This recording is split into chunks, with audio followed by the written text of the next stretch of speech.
అప్పుల బాధలు వెంటాడుతున్నాయా? అయితే 6 జేవిఆర్ వారి జాతిరత్నాలు ధరించండి. హలో అండి, అందరికీ నమస్కారం. నేను మీ కట్టా కార్తీక్. ఆంధ్రప్రదేశ్లో అధికార కూటమి ఈరోజు అనంతపురం జిల్లాలో సూపర్ 6 సూపర్ హిట్ పేరుతోటి ఒక భారీ బహిరంగ సభని నిర్వహించబోతా ఉంది.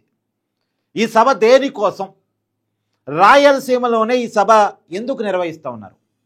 నిజానికి ఈ సభలో టీడీపీ అధినేత ముఖ్యమంత్రి చంద్రబాబు నాయుడు గారు, జనసేన అధినేత డిప్యూటీ సీఎం పవన్ కళ్యాణ్ గారు, టీడీపీ ప్రధాన కార్యదర్శి రాష్ట్ర మంత్రి లోకేష్ గారు, బీజేపీ నాయకులు, మాజీ ఎమ్మెల్సీ, బీజేపీ రాష్ట్ర అధ్యక్షులుగా ఉన్నటువంటి మాధవ్ గారు ఈ సభలో పాల్గొబోతూ ఉన్నారు. కూటమి అధికారంలోకి వచ్చిన తర్వాత ఐక్యంగా పెడుతున్న ఒక తొలి బహిరంగ సభగా దీన్ని చూడాలి. టీడీపీ పార్టీకి సంబంధించి ఇది రెండో సభ. కూటమిగా మొదటి సభ, టీడీపీ పార్టీగా చూసినప్పుడు రాయలసీమ గడ్డ మీద నిర్వహిస్తున్నటువంటి రెండో సభ. ఇంతకుముందే మహానాడు జరిగినప్పుడు కడప వేదికగా ఒక భారీ బహిరంగ సభని టీడీపీ నిర్వహించింది వాళ్ళ పార్టీగా. అది కూడా చాలా సక్సెస్ఫుల్గా నిర్వహించుకున్నామని చెప్పేసి ఆ పార్టీ చెప్పుకుంటా ఉంటుంది. చాలా పెద్ద ఎత్తున జనాల గ్యాదరింగ్ అయితే జరిగింది. సరే, అధికారంలో ఉన్న వాళ్ళు కావాలనుకుంటే జనం వస్తారు, అది పెద్ద విషయం కాదు. అందులో కడప మీద ఆ రోజు వాళ్ళు పెట్టిన ఫోకస్ గురించి మనం పర్టికులర్గా మాట్లాడుకోవాలి. ఇలా రాయలసీమలో ఈ సభ నిర్వహిస్తుంది కాబట్టి అసలు మొత్తం రాయలసీమ మీద కూటమి పెట్టిన ఫోకస్ గురించి క్లియర్గా మాట్లాడుకునేటువంటి ప్రయత్నం చేయాలి. వాస్తవానికి సూపర్ 6 సూపర్ హిట్టా కాదా, ఫస్ట్ ఆ టాపిక్ నుంచి స్టార్ట్ చేసి ఇక్కడ రాజకీయాలు కూడా మాట్లాడుకునేటువంటి ప్రయత్నం చేద్దాం. నిజానికి కూటమి అధికారంలోకి రావడానికి పనికి వచ్చినటువంటి అంశాల్లో వాళ్ళు ఎన్నికల మేనిఫెస్టోలో ఇచ్చినటువంటి హామీలు కారణం. అవి సూపర్ 6 అనేటువంటి పేరుతో ఇచ్చారు. దాంట్లో భాగంగానే అధికారం రాగానే అధికారంలోకి వచ్చినటువంటి మరుసటి రోజే పింఛన్ల పెంపు గురించి నిర్ణయం తీసుకున్నారు. దాదాపు జగన్మోహన్ రెడ్డి గారు హయాంలో 3,000 ఉన్నటువంటి పెన్షన్ని 4,000 చేశారు. వికలాంగుల పెన్షన్లు 6,000 చేశారు. పూర్తిగా మంచం పట్టిన వాళ్ళ పెన్షన్లు 15,000 చేశారు. అధికారం నుంచి వచ్చిన రోజు నుంచి కాకుండా హామీ ఇచ్చిన రోజు నుంచి అమలు స్టార్ట్ చేశారు. అంటే ఇంకా కూటమి ప్రభుత్వం అధికారంలోకి రాకముందు నుంచే జగన్మోహన్ రెడ్డి గారు ఆపద్ధర్మ ముఖ్యమంత్రిగా ఉన్నటువంటి నెల నుంచే పథకాన్ని స్టార్ట్ చేసి పాత నెల బకాయిలు కూడా కలిపి అధికారంలోకి వచ్చాక పెంచిన పింఛన్లు ప్రజలకు పంపిణీ చేశారు. ప్రతి నెల 1వ తారీఖే పింఛన్ల పంపిణీ జరుగుతూ ఉంది. పేదలకు సేవతో అనే పేరుతోటి ఏకంగా ముఖ్యమంత్రి చంద్రబాబు నాయుడు గారు కూడా ఈ కార్యక్రమంలో పాల్గొని పింఛన్లు పంపిణీ చేస్తూ ఉన్నారు. ఇది గట్టిగానే ఆర్భాటంగానే హంగామాగానే చేస్తున్నారు. ఇస్తున్న విషయాన్ని ప్రజలకి చెప్పాలనేటువంటి ఉద్దేశంతో గట్టిగానే ప్రభుత్వం ఈ ప్రోగ్రాం పకడ్బందీగా నిర్వహిస్తూ ఉంది. ఒక మంచి విషయం ఏంటంటే పింఛన్లు 1వ తారీఖే పేదల చేతుల్లోకి ఇవ్వటం, స్వయంగా ముఖ్యమంత్రి గారు పాల్గొని మరీ పింఛన్లు పంపిణీ చేయటం. ఇది దీనివల్ల పింఛన్ల విషయంలో ప్రభుత్వం ఎంత సీరియస్గా ఉంది అనేది చాలా కరాఖండిగా, చాలా క్లియర్గా మనకు అర్థమయ్యే విషయం. 45,000 కోట్లు ఈ పింఛన్ల కోసం ప్రతి ఏడాది కూటమి ప్రభుత్వం ఖర్చు చేస్తూ ఉంది. దాన్ని చెప్పుకోవాలనేటువంటి ఒక తాపత్రయం. మామూలుగా సంక్షేమ పథకాలంటే జగన్మోహన్ రెడ్డి, రాజశేఖర్ రెడ్డి ఈ పేరు కాదు, సంక్షేమ పథకాలంటే కూటమి, చంద్రబాబు నాయుడు అనేది చెప్పుకోవాలనేటువంటిది ఈ సభలో ఒక ప్రధాన ప్రయత్నంగా తెలుస్తూ ఉంది. తర్వాత మహిళలకి ఫ్రీ బస్సు ఇటీవలే ఇవ్వటం జరిగింది. అది కూడా ఒక ప్రధానమైనటువంటి పథకం. దీనికి అయ్యే ఖర్చు 3,000 కోట్లు అయినప్పటికీ కూడా ఎక్కువ మంది లబ్ధిదారులు ఈ పథకం ద్వారా ఉంటారు. రోజుకి 18 లక్షల మంది మహిళలు ఫ్రీగా ప్రయాణం చేస్తున్నారు ఫ్రీ బస్సులతో అనేటువంటిది కూటమి ప్రభుత్వం చెప్తున్నారు లెక్క. సో దీన్ని కూడా ఎక్స్పోజ్ చేసుకోవాలి. మహిళలకి ఫ్రీ బస్సు ఇచ్చినటువంటి పథకాన్ని ఎక్స్పోజ్ చేసుకోవాలి. ఇది నిజానికి వైసీపీ చెయ్యని పథకం, కూటమి హామీగా ఇచ్చింది, అధికారంలోకి వచ్చింది కాబట్టి వీళ్ళు ఇస్తున్నారు. ఇది వీళ్ళ క్రెడిట్ కాబట్టి దాన్ని చెప్పుకోవాలి అనేది ఒక ప్రయత్నం. తర్వాత మహిళలకి ఉచితంగా ఇస్తున్నటువంటి 3 గ్యాస్ సిలిండర్లు సంవత్సరానికి, దాన్ని కూడా చెప్పుకోవాలి.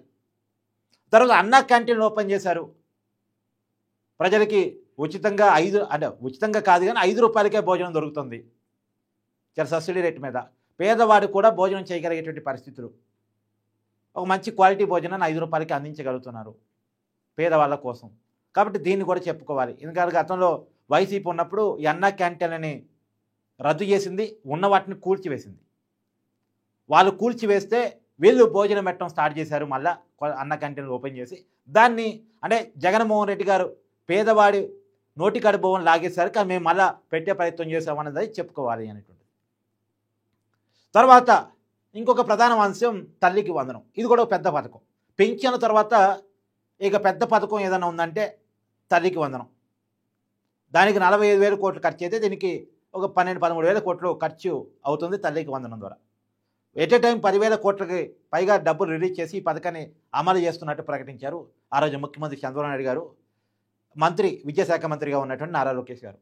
కూటమి ప్రభుత్వం ఏడాది అయినటువంటి సందర్భంలో ఈ పథకాన్ని స్టార్ట్ చేశారు, తల్లికి వందనం అనేటువంటి పేరుతోటి. అంతకుముందు అమ్మకు ఒడి పేరుతోటి జగన్మోహన్ రెడ్డి గారు ఈ పథకాన్ని కంటిన్యూ చేసేవాళ్ళు. కానీ జగన్మోహన్ రెడ్డి గారి పరిపాలనలో ఎంతమంది బిడ్డలు ఉన్నా సరే ఒకరికి మాత్రమే అమ్మకు ఒడి పడేది. కానీ ఇప్పుడు తల్లికి వందనంలో ఎంతమంది పిల్లలు చదువుకునే వాళ్ళు ఉంటే అంతమందికి డబ్బులు వేయటం ద్వారా అందరినీ చదివించాలి అనేటువంటి ఒక కాన్సెప్ట్ని కూటమి ప్రభుత్వం జనంలోకి పంపదలుచుకుంది అనేటువంటిది ఆ ప్రభుత్వం చెప్పుకుంటున్న మాట. జగన్మోహన్ రెడ్డి గారు అందరికీ ఇస్తానన్నారు, కానీ కుటుంబంలో ఎంతమంది ఉన్నా ఎంతమంది చదువుకునే పిల్లలు ఉన్నా ఒకరికి మాత్రమే ఇచ్చారు, అమ్మేకుంటూ డబ్బులు పడేవి.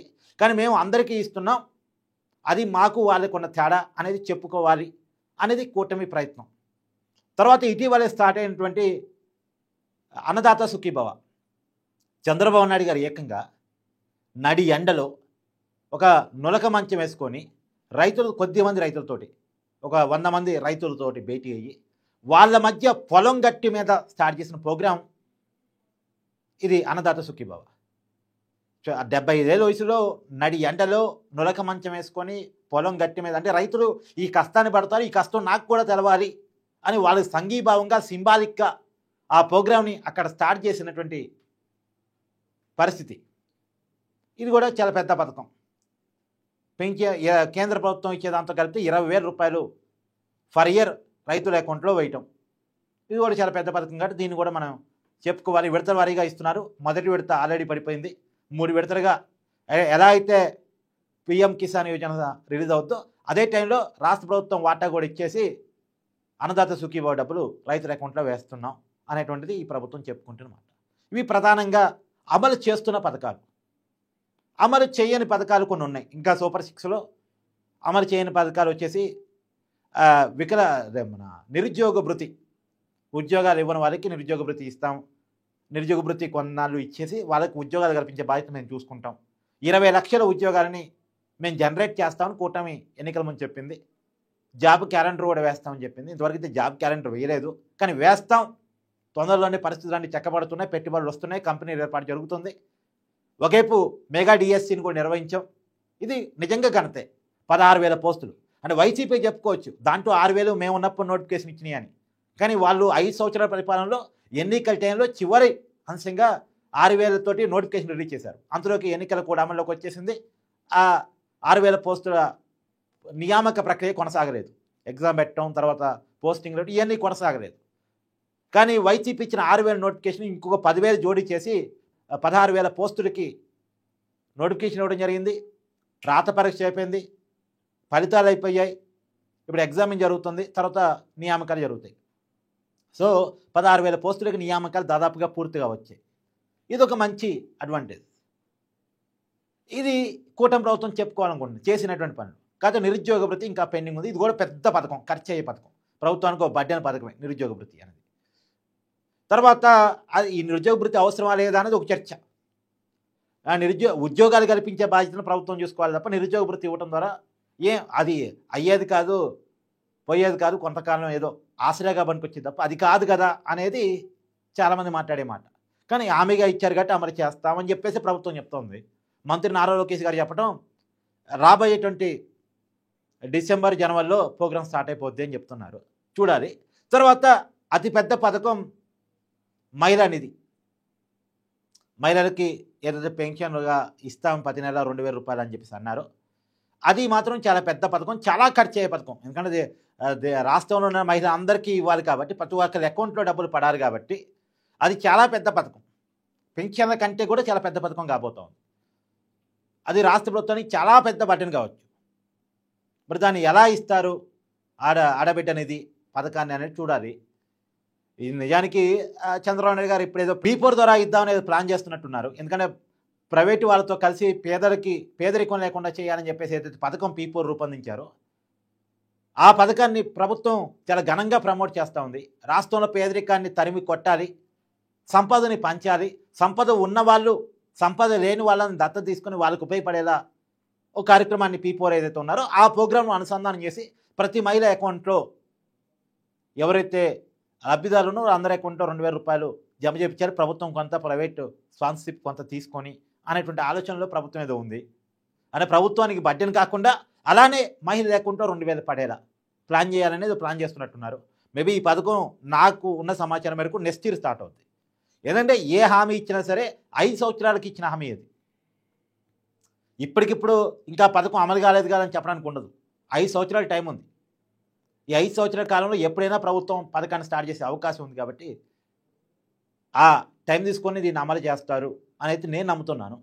సరే, ఇది పథకాలకు సంబంధించి సూపర్ 6 సూపర్ హిట్టా కాదా మీ కామెంట్ కూడా జడ్జ్ చేయండి నాకు. సరే, ఇక మనం అనంతపురంలో సభ ఎందుకు పెడుతున్నారు, గతంలో కడపలో టీడీపీ సభ పెట్టింది, ఇయర్ అనంతపురంలో సభ ఎందుకు పెడుతున్నారు అనేది జాగ్రత్తగా పరిశీలించుకున్నప్పుడు ఇందాక నేను చెప్పినట్టు సంక్షేమ పథకాలకి బ్రాండ్ అంబాసిడర్ రాజశేఖర రెడ్డి, జగన్మోహన్ రెడ్డి కాదు చంద్రబాబు నాయుడు అనేది చెప్పుకోవాలి. 1.